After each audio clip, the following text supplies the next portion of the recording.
नमस्कार दर्शक बंधु शुभ सकाल सत खबर को आपण मानक स्वागत करुच्ची। आज हूँ जनवरी मास 22 तारिख सोमवार। मुझे पाखक ओडिशा तथा देश विदेशर किसी बचा बचा गुरुत्वपूर्ण खबर नहीं आसी तेणुक डेरी नक चलतु आज खबर उपर नजर पकाइबा। 50 टंकार पैन कार्ड प्रिंट हेब घरे बसी करंतु। सूचना अनुसार बैंकिंग उद्देश्य पैन कार्ड व्यवहृत हुए। एहीपरि परिस्थिति रे पैन कार्ड न मिलवा कि कष्ट होगा बड़ समस्या सृष्टि करिपारिबो। आपण जानते कि पैन कार्ड पुनर्मुद्रण करने सरकार यही सुविधा प्रदान करिसेंती। हाँ, आपण 50 टंका फी सहित घरे बसी पैन कार्ड पाई परिबे। छोट पिला इंस्टाग्राम आनिला नुआ फीचर विलंबित राति जाए व्यवहार करें ना आप। सूचना अनुसार समग्र विश्व में इंस्टाग्राम लक्ष लक्ष यूजर अच्छा। छोट पिला ऐप को मन इच्छा व्यवहार करुँच। छोट पिला फेसबुक और इंस्टाग्राम अत्यधिक व्यवहार दृष्टि रखी मेटा प्राइवेसी और सेफ्टी फीचर को नहीं काम करुच्ची। कंपनी पूर्व यही फीचर लॉन्च कर सारी जहाँ पिलामानकु प्लेटफॉर्म रे देखा कंटेंट एवं सर्च टर्म को कंट्रोल करने को अनुमति दि जाइए। बिना इंटरनेट रे देखी हेब लाइव वीडियो लॉन्च होगा जाऊँगी D2M टेक्नोलोजी। सूचना अनुसार बिना टेक्नोलोजी रे देखिपारे वीडियो एणिकी बिना सिम कार्ड एवं इंटरनेट रे मोबाइल रे चलो लाइव वीडियो और टीवी।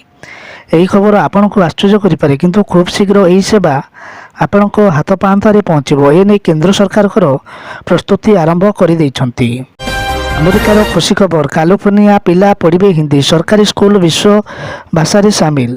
सूचना अनुसार प्रथम थर पर अमेरिकार सिलिकन वैली भाव में जनाशुना कैलिफोर्नियार 2टी सरकारी विद्यालय सेमानक पाठ्यक्रम हिंदी विश्व भाषा भाव में अंतर्भुक्त करने को जाउछंती। यापर छात्र छात्री माने इच्छाधीन विषय गुड़िक हिंदीर विकल्प रखिपारे।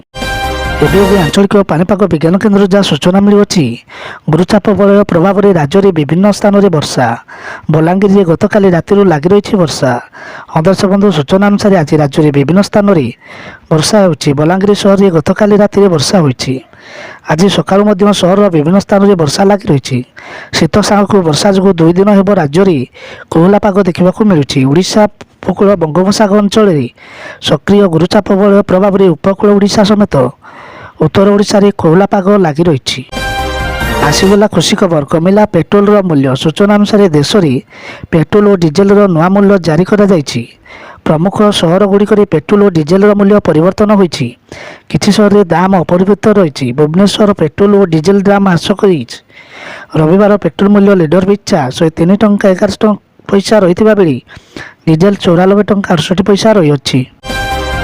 को मिल आगामी किस्ती। सूचना अनुसार पीएम किसान योजना हिताधिकारी बड़ अपडेट। यही कृषक को मिलनी आगामी किस्ती।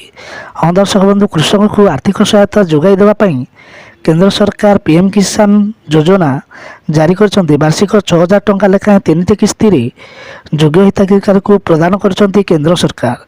वर्तमान सुधर यह योजना 15टी किस्ती जोगाई देता बेले 16तम किस्ती को अपेक्षा कर रही हिताधिकारी। राम मंदिर प्राण प्रतिष्ठा पर हो पारे बड़ घोषणा। देशवासी को मिल पारे 2टी बड़ उपहार। सूचना अनुसार नूआ वर्ष में मोदी सरकार कर्मचारी 2टी बड़ फायदा हो पारती। जनवरी जून अवधि पर केंद्र सरकार महंगा भत्ता वृद्धि करिपारती। प्रतिवर्ष केंद्र सरकार जनवरी जून पर्यंत 6 मास कर्मचारी को बड़ उपहार दे था। याफल 48 लक्ष अधिक कर्मचारी और 68 लक्ष पेंशनधारी उपकृत होता।